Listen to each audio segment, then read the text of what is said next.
Today I would like to show you how you can transfer files from an Android device to AGM Mobile Smart Pad.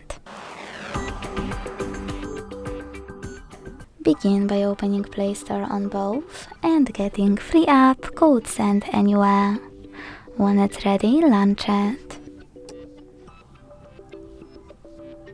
Then tap on the same options in both apps to set them up. Firstly, I agree and I acknowledge. Then confirm, continue, and allow.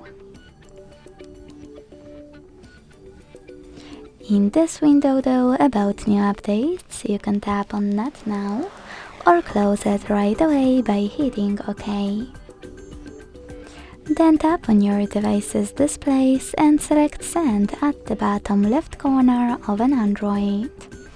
Then Receive right next to Send at the bottom of Mobile Smart Pad.